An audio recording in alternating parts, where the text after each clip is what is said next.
All right, let's break down Kerry Roberts' testimony today. There's a lot about her testimony and I'm trying to get this into one video. I'm just trying to give you the pinpoints. She seems like a credible witness, but then during the cross, maybe not so much. She was not crossed last trial. Obviously, prosecution starts because she's a prosecution witness. Kerry was close to Officer John O'Keefe, to high school with him. He moved into the neighborhood when he moved into his sister's house. He got custody of his niece and nephew after his sister passed away and his brother-in-law passed away. Kerry Roberts would help out with his nephew and niece from time to time, and her son was close to his nephew. Said that she was friendly with Karen Reed, but had only met Jen McCabe once before. 5 a.m. on January 29th, Kerry got a phone call from Karen Reed. Kerry, John's.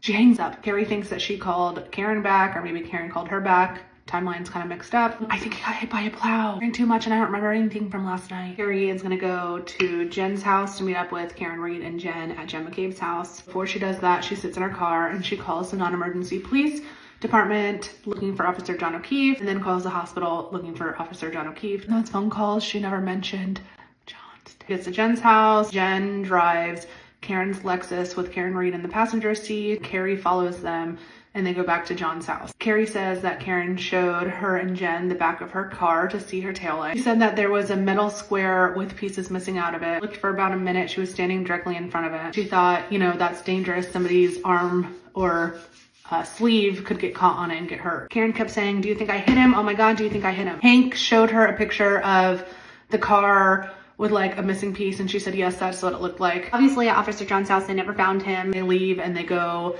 to 34 Fairview. Karen sees that Officer John O'Keefe is sitting there. She's kicking out the door. She goes out. Kerry doesn't believe her that it's a person, but then she realizes, oh, it is a person. They find him in the snow. His body and his head are completely covered in snow. She says she digs out his head out of the snow, starts chest compressions, and Karen starts mouth to mouth, and Jen McCabe calls 911. Kerry says his skin was cold, blood coming out of his nose, not gushing blood. There's no broken glass. Karen is screaming, is he dead?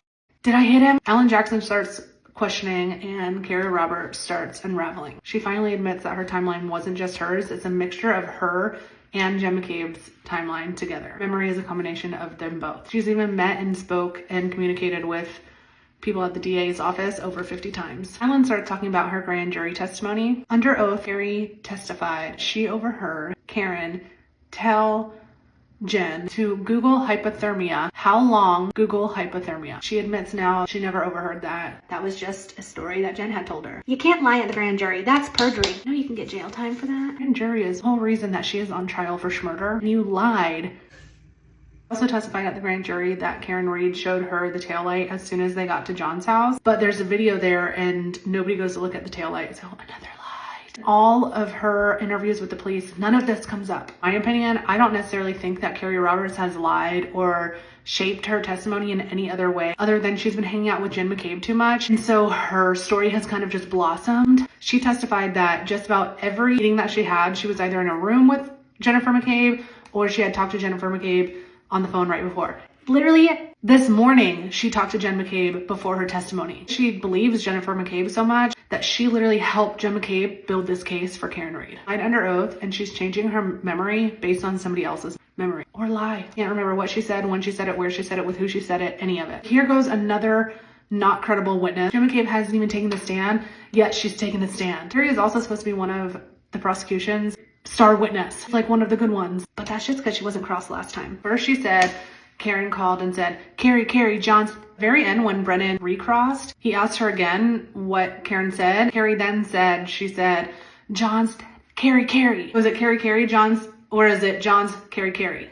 Like, just wouldn't have to get your story straight if you just didn't lie. Alan also touched on the meeting that her and Jen had at Link's house, or it wasn't a meeting, whatever. After the accident, her story is her and her kids picked up Jen and Jen's daughter, maybe both daughters. I don't know. She doesn't know. They went to John's house and talk and hang out with John's family, give them their condolences. After this, they left Jen's kid or kids and her son at John's house. She drove Jen and her daughter to Link's house to drop off her daughter for a day date, because it's not a play date. She dropped off her daughter. Link's wife came outside, sat in the car and chatted with them. She never went inside. She never talked to Link. Jen went inside to go potty and that was about it. But it's just like, what do y'all think? Let me know in the comments.